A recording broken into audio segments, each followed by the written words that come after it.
Hi, everybody. Welcome back to our expert series for Sense of Self. My name is Dr. Gowri Aragam, and I'm the host and creator of Sense of Self, a podcast about how to reclaim and rewrite the stories that we tell and are told about who we are.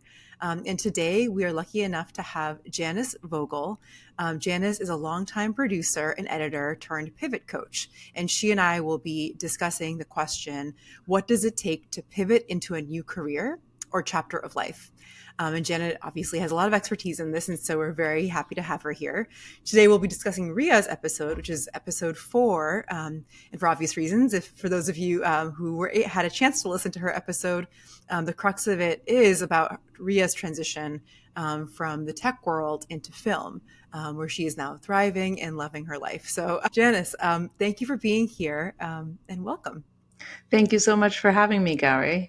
Yeah. And so first and foremost, I want to ask you in your own words, what is a pivot coach and what do you do as a pivot coach? Yes, as a pivot coach, I help people navigate the toughest transitions in life, whether it be divorce or breakups or career change. I find that so often those things go hand in hand, that big changes in life come in waves and identity shifts. And so, yeah, I've helped a lot of people within the film industry and outside of the film industry navigate big seismic changes in life. Yeah. And to me, that sounds so intuitively necessary as you are kind of like a guide from one phase to the next is what it sounds like to me. And so that being said, I've never personally experienced a pivot coach. And so I'm curious, from your perspective, what is so important? What is the role of a coach, a pivot coach, sort of in that transition? What are they trying to kind of help you with? Yeah, when I talk to people who are ready to change their careers, they sometimes say like, well, just, tell me what to do. And I actually don't give advice. I help people root deeper into their own identities to define who they are through various modalities and practices to really cut through that sense of feeling lost and to find that stability within themselves to make conscious choices. These are some like really hard decisions. And one of the most interesting things that I have found in my research and my own journey is that when we are in survival mode and super stressed out, that part of our brain goes offline, like our frontal cortex goes offline, and it's actually impossible to make decisions until you have regulated your nervous system. So one of the easiest ways to regulate your nervous system is to connect with another human being, a calm, collected human being. And so I am that anchor for people. I am a safe space to explore, and I really help people ground themselves in these stressful times so that they can drop in and make decisions that really align with themselves. And there's a lot that goes into it when it comes to like pleasing themselves over pleasing others and shifting their perspective to, fulfilling their own dreams, not those that were imposed on them through decades sometimes. Gosh, I know I asked you to be on this series, but what you just described, for those who are listening, you understand sort of why Janice's work aligns so beautifully with kind of the theme and the goal of Sense of Self, because this idea of transition and navigating through transition, and how it's not just about the external kind of logistics of doing that, but rather the internal work of allowing it to happen and making sure that that transition is actually towards yourself as opposed to further away from yourself. So when I'm hearing what you're saying, it's like you're just ensuring that they're not going from the, what is it, frying pan into the fire, Exactly. or the frying Exactly. pan maybe to the safe counter where it's, temperate. Exactly. Yeah. One of my clients just said, like, am I like burning everything down? And I, offered like, it's possible that you are building a bonfire. And like, how can we assure that you are not burning bridges, but you are building bridges and you are lighting your own flame? So there's Yeah. these subtleties of like, I feel I need a change in my life, but that sense of familiarity can hold us back. Yeah. Yes, it sounds like my next question was going to say, what is a typical sort of ask almost when you have someone who comes to you asking for your help? And it sounds like it's pretty common for it to be more vague, actually. Is that right? Like a kind of feeling Yeah. of uneasiness, or like something is not quite settled in sort of where they are in that moment? Or do people come to you with sort of more formed sense of, hey, here's where I'm at, and like here's where I'm trying to go, but I'm finding it really difficult? Um, Yeah. I think it is often more of a sense of feeling lost and needing to find their footing and clarify the direction. There's often a sense of like, there's all of these possible paths. Which one is the best path to go down? And just really helping people take the baby steps to make big transitions, big transformation, to reduce that overwhelm that can come over you when you're trying to make a big transition in life. Yeah, absolutely. Right. Finding that first step and then holding them accountable to that, Mhm. to the next move, and seeing the possibilities. A lot of times when we, are in a big career change, especially, we see all sorts of obstacles. Like, well, I need to join like 10 networking groups and I need to attend all of these events. And like, I've spoken to a lot of people who just list so many obstacles. And Uh, it's like, let's get creative and do the smallest incremental thing, because you might meet someone on the way to the networking event and you can stay for 5 minutes and land your next thing. It's like opening people up to possibilities. yeah, And it's like, because you're right, because I think what you're getting at also is that when they're in kind of that defensive mode, which is what it sounds like you're talking about. And one part of them wants to change, but it's very normal to be ambivalent, right? Where one part of you feels one way and the other part of you feels another way. And you may not even be aware of yeah, that. You're obviously they've taken the step to come to you as a pivot coach. So some, active part of them has taken action towards change, but some part of them that is probably that weird feeling that they're getting that they can't quite pinpoint is this part of them that's kind of also holding them back in that familiarity. And in my work, I that oftentimes is it shows up concretely as really just like pushing away any kind of advice or that's given to them, or like, hey, here's something you could do, and they'll find something wrong with it, and it's sort of it can be its own kind of self-sabotage. So it sounds yeah, like you really help people kind of really dig into that a bit more, and yeah, be accountable to it. And what you're saying is when there's that self-sabotage, people can get very narrow-minded. So it's like, oh, I'm going to this event for this particular outcome, but that outcome is probably not going to happen. So why bother? And you're like, actually, there are like 10 other outcomes that could come of exactly. this. Some that we are planning for, and many that will surprise you or might surprise you. And that is the risk that we're like helping you take almost. Right. Is that right? Yeah. And that's sort of the like cognitive behavioral approach, right? Where we're creating multiple perspectives rather than one and trying to loosen up those quote unquote thinking errors. So, how to stay expansive when you're in this contracted stress moment, how Mm-hmm. to like relax into transition. You're on like a slippery slope. You have no idea what the outcome is going to be. You need ways to stay calm. So, giving people a toolbox of ways to regulate and stay calm so that they can actually achieve the dreams they're going for. And also that self-sabotage really, keyed me into, there was something I wanted to say.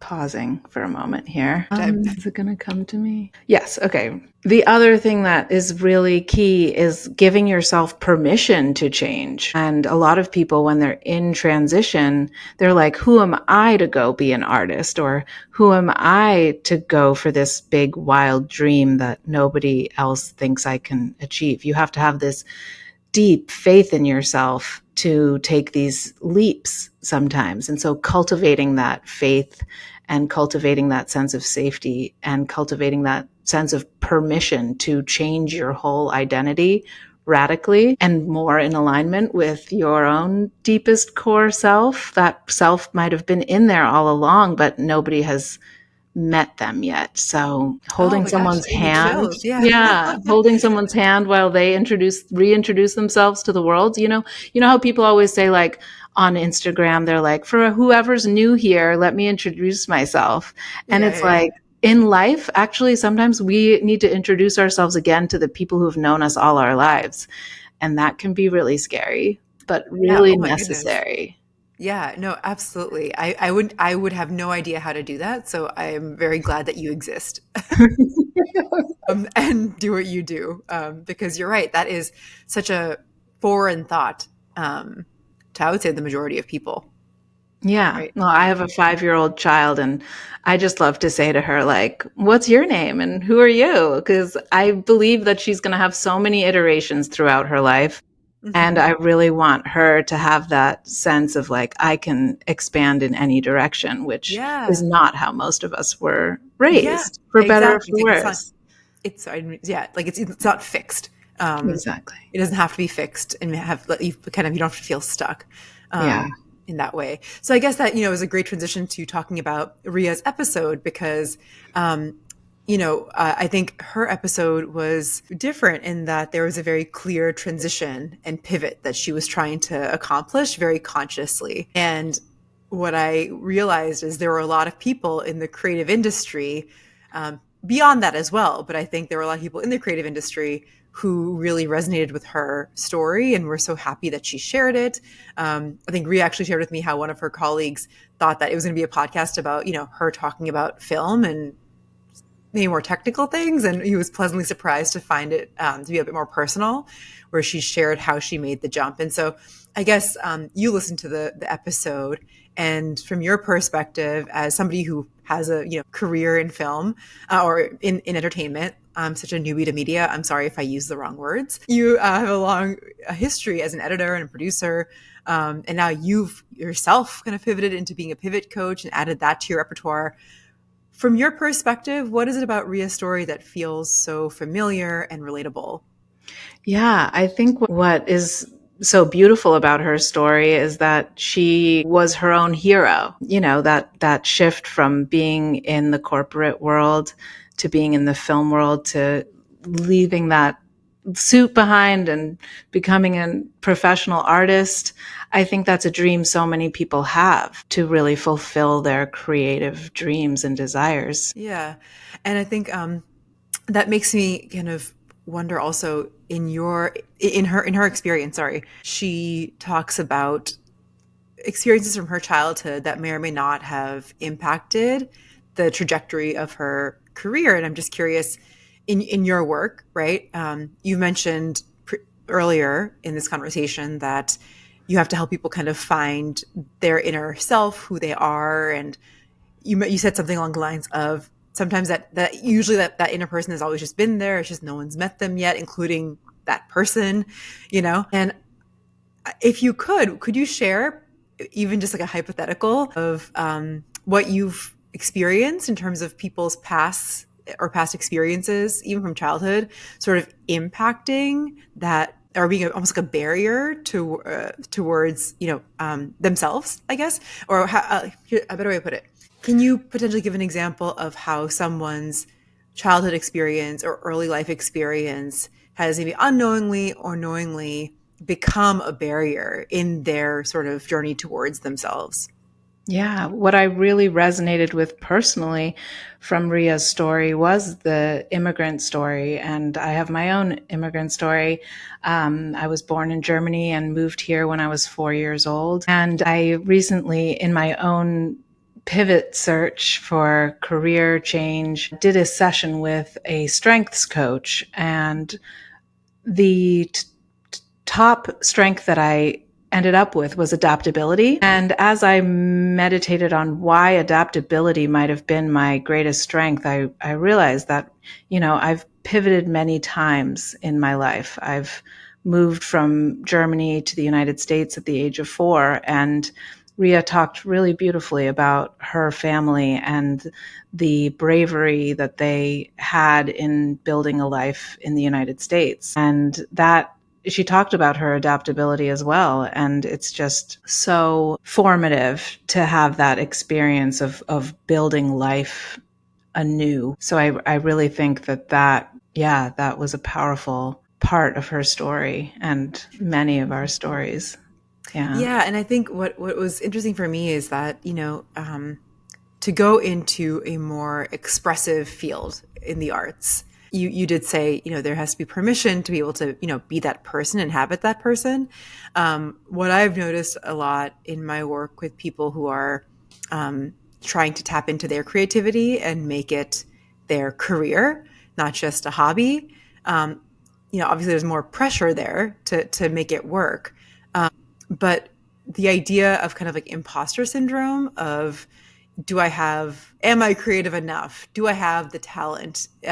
Kind of like that, the feeling sort of like an imposter, feeling kind of delusional for thinking that they are somebody who could pursue this type of career. Aren't there people who are better than me, who are more creative, who are more imaginative, more capable, whatever, right? There's just those thoughts that can go through your mind. And I imagine that's part of what you have to kind of wade through to be able to build and refine like that inner confidence that you're talking about. Um, Yeah. right? That's what comes to mind for me when I think of any transition, but I feel like specifically for a creative role where it is naturally more expressive, and to be successful in many ways, you kind of have to be able to know yourself a bit more. And Yes. yeah, sorry. Certainly. Every time I bring a client into my program is also called Pivot. It's a 12-week program. And the first session we do a process called Ikigai, which is like a Japanese method of finding your purpose. And it's a very like stream of consciousness answering 4 questions about like, what do you love? And what do you believe in this world? And so it just brings to mind that sort of sense of knowing yourself and deepening your sense of purpose. And I've had at least 2 clients come in and go through that process, and they've written artist over and over again, and they've claimed that title for themselves. Mm-hmm. So just to rephrase that, it's like they come to me and they have this sense that they want to be more creative, but they're scared to take on that identity. And I notice that when they start claiming that artist identity, there's this light in their eyes that, comes alive. And it's just so beautiful to me when people can claim the title artist for themselves, because there is that sense of like, who am I to say I'm an artist? And Ria talks a lot about like how she grew up not needing to compete with her sibling. She's the oldest, and there wasn't somebody that she was comparing herself to, but it was sort of the sports that made her so ambitious, and that gave her that sense of like, you either win or you lose. And I love it when she says like, life is so much more than winning or losing, something along those lines, because anybody can claim to be an artist. It's like we put so much pressure on allowing ourselves to claim that title when we are all innately creative. And there's nothing like having a child to help me understand that we are innately creative and that something happens along the way that takes that title away. So Mm-hmm. reclaiming that sense of like, I am an artist. And so much of Ria's story is about that bravery, and one thing I love to talk about is like, we have the sense that bravery is fearlessness, but really it's moving with fear. And I like to say like, let's drop fear off at the daycare, Uh-huh. and it will be like screaming, like, don't go, you're making a mistake, you're making the wrong move, like you should really stay here with me because I'm going to keep you safe and you're going to keep me safe and we can do all this safe stuff together. Yeah. And it's so important to drop that fear off somewhere safe, like you're going to be okay, and I need to do this big life stuff now, and it's going Yeah. to be better for all of us in the long run. And so that bravery is actually cultivated by trusting yourself. And at the end of Ria's episode, she talks about the trust that she developed. So it was such a beautiful episode because it started with bravery and it ended with trust. And trust is what allows us to move through fear. Yeah. It's not being certain that we're going to achieve the right thing and being certain that we're going to make enough money to survive. It's knowing that we are going to be there for ourselves no matter what happens, no matter how hard things get. That is the truth about bravery and stability as well. It's like we all crave that stability, and it's such a hard time in the world for so many people right now. And so cultivating that inner stability, that stability that comes with, I am here for myself, no matter if the ship is floating or sinking, that Yeah. is stability. And that is what will allow us to take these big leaps and change our careers and leave the corporate job for the creative job. Or yeah, it's just such an interesting time too, because I've coached a lot of people in the film industry who are navigating the strikes and the reduced employment in the film industry right now. And so it's really inspiring to hear someone talking about sticking with the film industry no matter what. You know, she had that moment where she got advice to do anything else if she possibly could. Yeah. And yeah, I understand that advice intimately. Hmm. And so a lot of people are looking outside of the film industry now from within, but it is one of those industries where you have to navigate a lot of rejection, and you have to be centered within yourself and your own mission and your own purpose, and know that this is what you're going to do no matter who is applauding, no matter who is accepting you, no matter who is championing you. You have to claim that artist title and devote yourself to it. It's really inspiring to hear Ria talk Yeah. about that. I think, and I think what really sticks out to the idea of you sticking by your own side through all of this, which is like, what does that mean? You know, and I think when I work with, like with in my work, when I talk to people about this and they say like, what does that mean? You know, Yeah. because it can, I think sometimes when these sayings become so popular and can feel like inspirational sayings, Hmm. it's hard to understand like, kind of what the true meaning is. Um, Yeah. for a lot of people kind of out in the world. And so I don't exactly know how I explain it to each person. I think it depends on who that person is and where they're coming from. But what I do tell them is that it might feel lonely.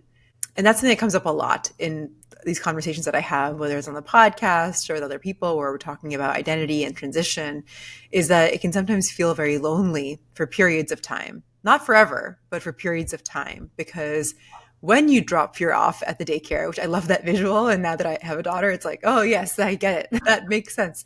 Like when you drop fear off at the daycare and you don't let it come with you on your daily journey and impact and influence your decisions, you may start to realize that you'd be choosing very different things for yourself, which can be alarming because, again, oftentimes our choices are what make up our sense of who we are.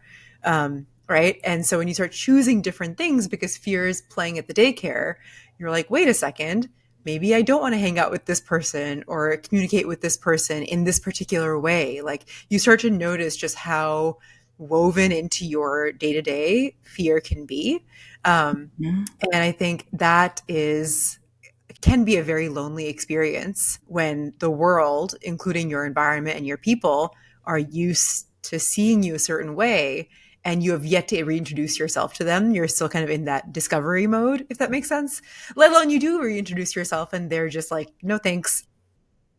Yes. So I guess for you as a pivot coach, is that something that you also come across? And is that like kind of the idea of loneliness being kind of a part of this journey, which they can get through? You know, it's not an end Yes. state. Yeah. Yeah, certainly. Living an authentic life reorganizes your life. It reorganizes the people who are going to be there and the people who aren't. What came to me as you were speaking was that I've been in therapy for many years, and my therapist would say, "Show up for yourself." It sounds like you weren't showing up for yourself. And I was like, "Okay, wait, yeah." Like you said, it can sound like an inspirational quote, and I was like, I actually have no idea what that means.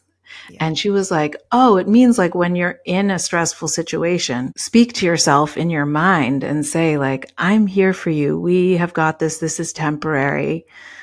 Um, and I had sort of been discouraged from talking to myself. I thought, Mm. I thought it was all about like silencing your mind. And so that was such pivotal advice for Yeah. me. And it really began a relationship with myself. And so what I find is lonely is not having that relationship with myself. When someone is waiting for someone to pick them up, when someone is waiting for someone to save them, when you're in a stressful career and you just wish that other people would change, that's so lonely. Or when you're masking and trying to assimilate to a work environment or a culture that doesn't align with you on any level, that is so lonely. Yeah. And when someone can begin to forge that relationship with themselves and be there for themselves, and even, go back into challenging memories and have that conversation with themselves, that they are there with themselves. It's Yeah. so powerful. So that is work that I often do with people. But I know what you mean about, life reorganizes itself when you make shifts, and some people are going to stay and some people are going to go. I work a lot with people on boundaries that they need to set in order to have the energy to pivot. It takes a lot of energy Yeah. to make change in life, and you have to protect yourself and be around people who are going to champion that change. Hmm. So, yeah. Yeah, and I think that, gosh, I have so many.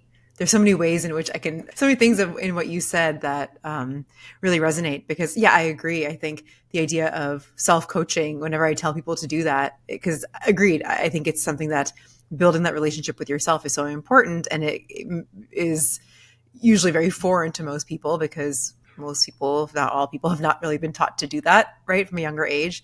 So I'm Yeah. glad that I hope to teach my daughter that, and it sounds like you are teaching your child that as well. But I guess, yeah, I guess to me, it's like that loneliness. I guess I always like to prepare people for anything negative they might feel, even if it's temporary, but Hmm. often in the transition between the true loneliness, which is being in a space where you are not aligned with yourself, and then being aligned with yourself, there's often like that time gap because you're still learning the skill of how to be with yourself. Yeah. And so while you're learning that skill, you may feel like you are lonely in that definition of the Yeah. kind of colloquial definition of lonely, of like, oh, I just feel so isolated, I feel so alone, no one gets me, like, what am I doing?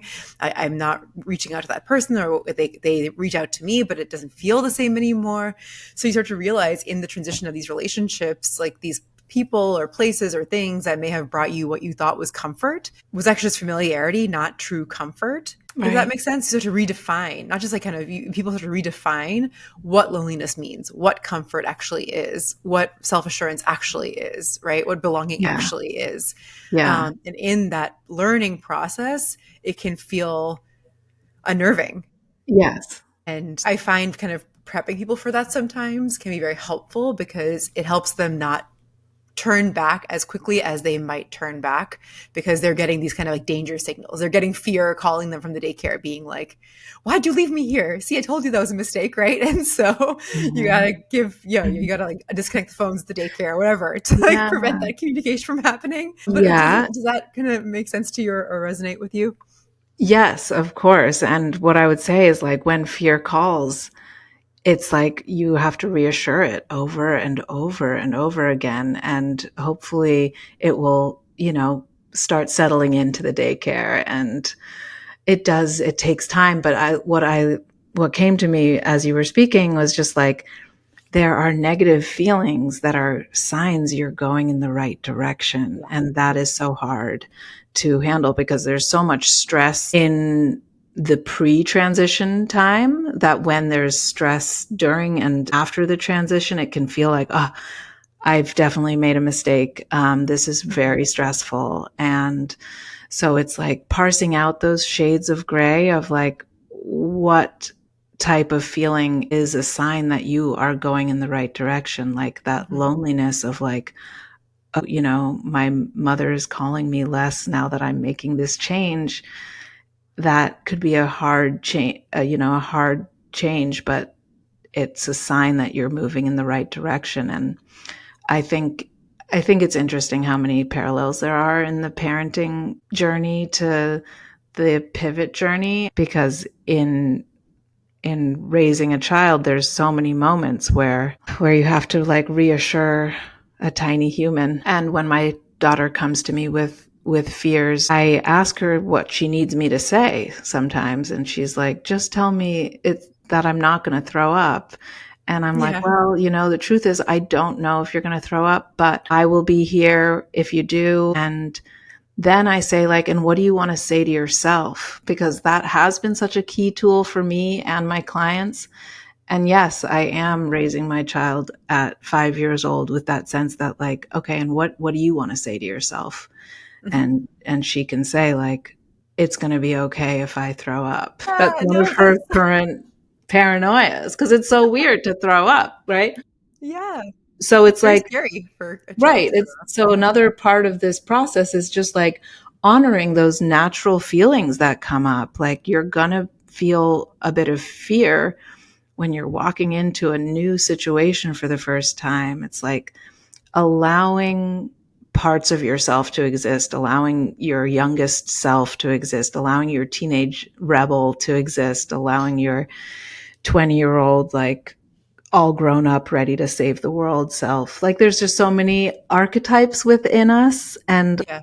allowing them all to have a seat at the table rather than pushing them away so that you can work with your fears and not against them. It's like teaming up with all of those feelings that come up that make you think, danger, danger, this is so uncomfortable, so that you can like get them all in the car and ride off into the sunset towards your new destination. Like, Yeah, yeah, definitely. I think the topic of reparenting comes up a yeah, lot in my work, and so yeah, it's my prompt is always like, if speak to yourself like you reassure a young child, whether you have children or not. Like if you saw a little kid who was scared, kind of what might you say to them, yeah, right? And about their fear, without just telling them that they don't have to be scared. That's not an yeah, option because they are scared. So you can't, right.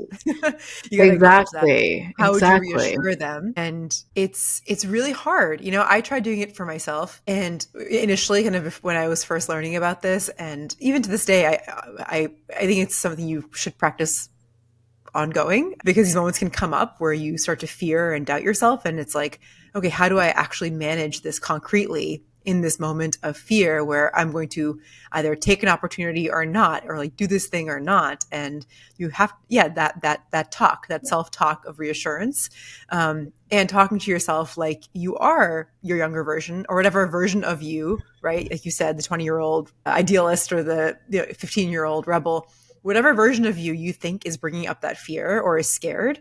Talk to that version of you like you'd want to have been talked to at that time. Yeah, And that can be so powerful, and it can also be very emotional. Like it might lead to like an emotional release. You might cry. You might So you maybe do this, in the comfort of your own home. So if emotions come up, they can come up, because there's a lot of discovery and realizing that if you either didn't have that in particular, that type of yeah, reassurance when you were growing up or in that phase from anybody, whether it was your family, your mentors, your peers, your friends, you may have been holding on to a lot of the sadness that came along with that fear, or that fear was actually masking, you know?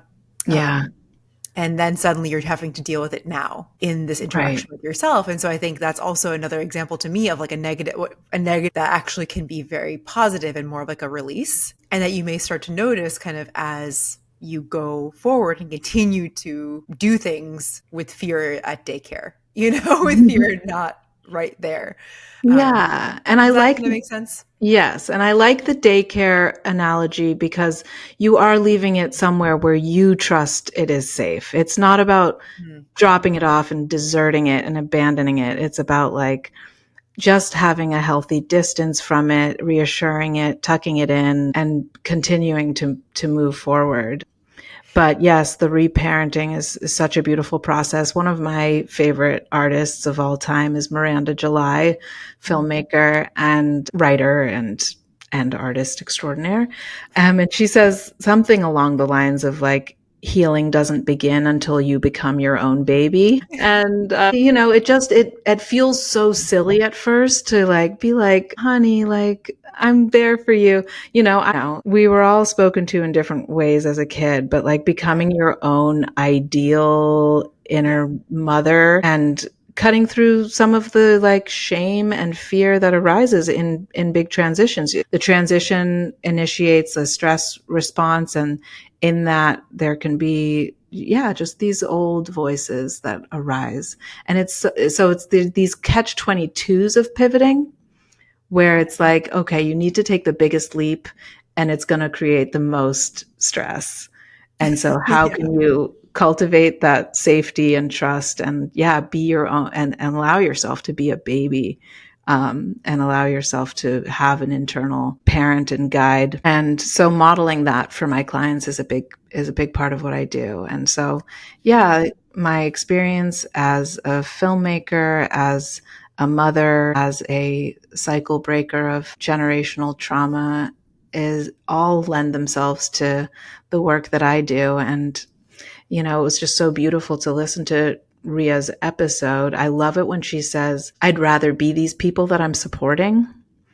I Mhm. think as an editor, I've had a similar experience. I was working on the show Z-Way and I was editing her show, and I love amplifying the voices of women of color, especially.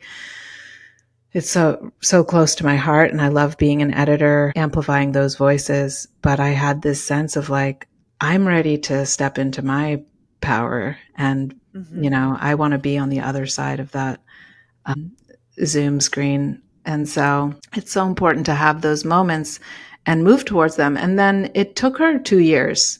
She read books, she researched, she had Yeah. therapy, she talked to people that she trusted. That's another, maybe I can boil it down to like three things is like you need to be selective about who you talk to about your dreams. Yeah. Don't be tempted to talk to just that person who's going to squash it and help you stay in the old familiar place. There's a reason you're talking to the wrong person. Yeah. Yeah. And then cultivating that trust in yourself, that trust that will lead to bravery, that will lead to adaptability and will lead to that external result. So often we want to skip to I want that I want that thing and I need someone else to give it to me. And if Mhm. we can start that process by trusting and believing deeply in ourselves and using some mantras perhaps to convince ourselves, Yeah. a lot of these things seem like woo woo spirituality, but really they work because Yeah. You're onto something. your brain is like a very simple tool. And that's the other thing I work on with people is like, let's elect the best tool for this process. It might not be your brain. Your brain needs your body to help it move forward. Yeah. And so cultivating that safety in the body to do that. Yeah. So I think that was maybe three things. And I Yeah. think And let that advice, when she says like that advice, don't go into film, it's like if you hear some advice that you think is like bad advice, like let it fuel you. Let things land and notice it and let it fuel you in the right direction. yeah. So, Yeah, I think that is helpful, right? To know that there is at least some type of structure that you could maybe follow to get started, you know? Yeah. And it makes me also think about how these principles, right, that you just mentioned kind of apply to other life transitions. Because you mentioned that you're not just a pivot coach when it comes to career, you also are doing this about any kind of tough transition. And so, it sounds like, would you say that this approach that you're sharing with me is a kind of same approach you take with sort of any of these tough transitions that you work with people through? Yeah, I think deepening your knowledge of yourself allows you to more gracefully navigate all transitions and step into your power no matter what area of life you are working on a transition in. But, right now I've just started a pivot group called Pivot Crew for film professionals. And I plan to do Pivot Crew for people going through divorce, and I'm having a pivot community launching soon. And the members in my first pivot crew are all navigating big shifts in relationship and big shifts in career at the same Mhm. time, whether that be relationships with partners or parents, and then at the same time navigating relationships with career change and how to navigate the next steps in career. So I just think more people than we know are doing both of those changes simultaneously. I've been coaching now for 3 years, and for a long time I was wondering which niche. I need to pick one niche. Do I work with filmmakers? Do I work with people going through divorce? Like, I have to pick one of those paths. And I think more people than we know are on both of those tracks at the Yeah. same time, whether it be divorce or just relationship conflict. I've walked people into divorce, and I've walked people into repairing their relationships as well. So there's so many directions to take it. But one of the other things that I loved about Ria's episode was when she talked about becoming a caregiver. And you also mentioned in the episode that just like the stakes of life and death can help people understand what direction they want to go in. And the same thing happened to me when I became a mother.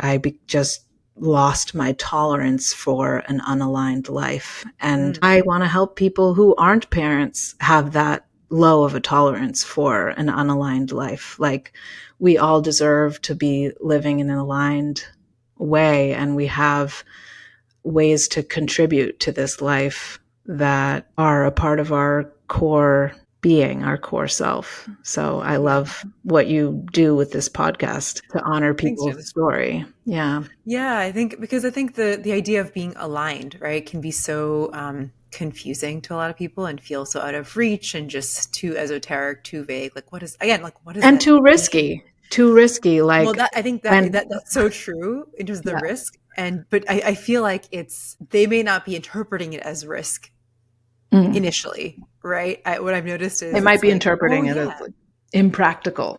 yeah, there's other words that get placed on it, like, oh, not right now. Like, there's so many very reasonable ways to justify not doing it.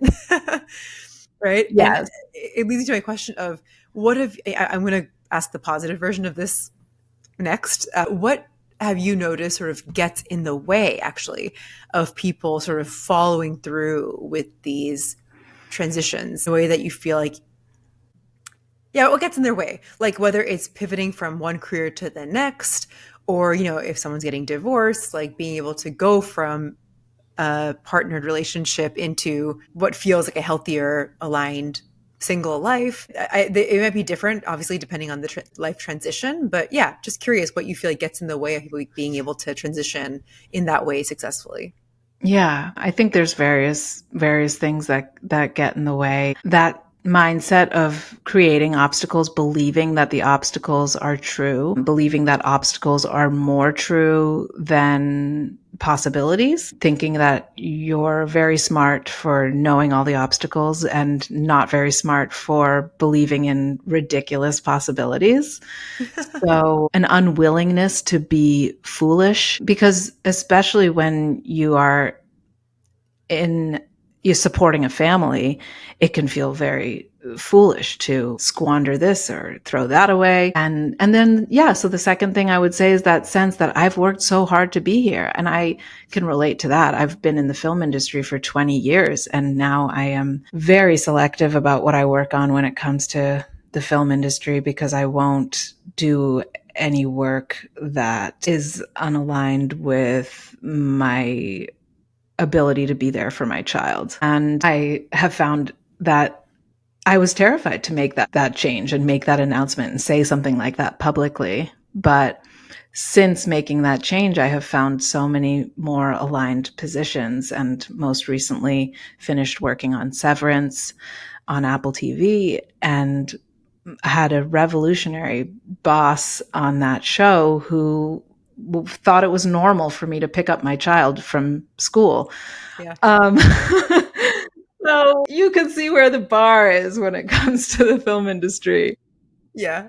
But in terms of, what holds people back, Besides like the practical, because obviously, financial responsibility is Yes. very much a thing. Like, there's a Right. lot of like very practical things that I understand like will hold people back because they just have to, be responsible for them. Yeah. But even the practical things that hold you back can be things that you're believing in. Like, I had Mhm. an emergency fund, and I just didn't believe that my situation deserve to be called an emergency. So I Oh, think what holds people back is like a sense of deserving, a sense of self-worth, that they deserve to be in a more aligned place. Like, there's a nagging voice that's deep down that's like, we have wanted to end this for years and years. We know this is not right, but like, that voice that's like, well, if you don't stay, then you're going to be alone. And like, what's the alternative? Like, dire straits. And so believing that there is, a light at the end of the tunnel, and that the tunnel might be really dark and wet and gloomy for a bit. But yeah, like you said, that understanding that the hard part will be temporary, and that there's beauty to be found on the other side. yeah. And I think that's because people can sometimes get stuck in that purgatory, right? Where it's sort of the passage Yeah, from one phase to the next. And I think everything you're talking about is exactly what can keep them stuck in that purgatory where they're neither here nor there, which can be its own kind of hell yeah, yeah, and confuse you because you're like, well, I know I want to transition and move forward and be more aligned, but there's something that continues to hold me back from doing so. And I imagine that part of what you do is also helping them figure that out. Like, what has got you snatched? Like, so something is exactly. like, keeping you from like moving forward. And like, what is that? You don't seem to be able to see Yeah, it behind you or on the side of you, but I can help you kind of figure out what that is. right. Um, Oftentimes it's like looking too far ahead and like forgetting that, I asked somebody like, what is your favorite show that you would want to work on? And they were like, I don't even know. And it's like, oh my gosh, you don't even know what your dream show to work on? Like, okay, permission to have dreams, yeah. cultivate those dreams, like know that it's not even like knowing what you want, it's having permission to want. So then he was like, "Oh yeah, that my favorite show is such and such." And I was like, "Well, do you know anybody who works on that show?" And he was like, "Well, it's been like 10 years. I PA'd for the editor." And I was like, "Write to them in so many Yeah. words." I was like, "What is keeping you from writing to them?"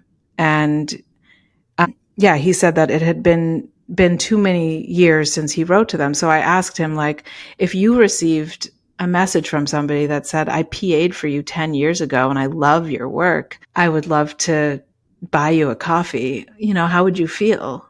And reversing that question for people, it's such a simple thing, but it really is powerful, because when I ask someone, like, how would you feel if somebody was like, hey, you're the person that I think might be able to help me with this question? People love to help other people. And if they don't, they're not your people. So just giving people that permission to narrow down their dreams and like realize that they do have a path to follow. is really powerful. Yeah, it is. That's gosh, I think there's so much more we could talk about in terms I of know. the specifics of this too and kind of more examples around it. But I'm sad that we're at the end of our time, which kind of like, oh, so many more questions. But I think any any kind of last thoughts or reflections on your end before I sort of ask our standard last question? Pivoting. Yeah, I think people often look down the road really far and they're like, I have this impossible thing that I want. And there are so many small things that you can do to get there. You Yeah. can really feel into your own mission, your own purpose. You can define your core values. You can learn what calms you down, what regulates your nervous system, and have really solid routines. Build your village, like create a list of the 50 people that you want to keep up with in this life, and good things will start to happen. So it's been a beautiful journey for me to support people in that. Yeah. And allow them to have that faith, right? That kind of Yeah. putting those ingredients together has no choice Yeah. but to yield something. It might not be exactly what you expect, but it will yield something. You know, that's that you will feel more aligned with, just inevitably. So no, that's really beautiful. Thank you so much, Janice. This has been really a lovely conversation. I've learned so much from you and your perspective, and I think there's one last question I want to ask you, which we ask every kind of all the people who come on as an expert, and I think it's the podcast Sense of Self showcases how the liberation of an individual, which is what we I think talked about today a Yeah. lot, how the liberation of an individual can lead to the liberation of us all, or community. And so I just was wondering what that means to you. Yeah, I think what is really powerful about resourcing yourself is that when you resource yourself, you become a resource to others. And once again, it's about that permission to be quote unquote selfish, and that permission to like deserve all of the love and comfort and all the things you desire, like that joy, to the pleasures of life, like deserving all of those. We have a culture in this country of like finding those things indulgent, and really when you resource yourself, you become a resource to others. And Mm-hmm. it's such a gift when you give yourself the gift of fulfilling your dreams, you can pass that on to others. So I really believe in liberating your sense of deserving Yeah. so that you Yeah. can become a resource to yourself and a resource to others. Thank you. That's beautiful. I think it also I think for a lot of people it might help ease any guilt or fear because you're suddenly it's not about you even, right? It's about something bigger than you in some ways. It sounds like, right? Yeah. Yeah. Which We can call it self care, but self care is community care. because it impacts how you show up, and how people and so I think and who you are in that community, and like you said, if you resource yourself you're a resource to others, who may Yeah. not know how to resource themselves, and so on it goes. Yeah. um, Especially in the arts. And Ria talked about neglecting herself and how people outside of the film industry couldn't believe that that was the case because we get to be in the film industry and we're doing something so cool. And it is very common in the film industry to neglect oneself completely. And mhm, we are creating art that explores humankind and at the mhm, same time denying our own humanity. And it is a huge catch 22 of this industry. And I think it can change. I think I personally can edit beautiful things in 4-hour chunks.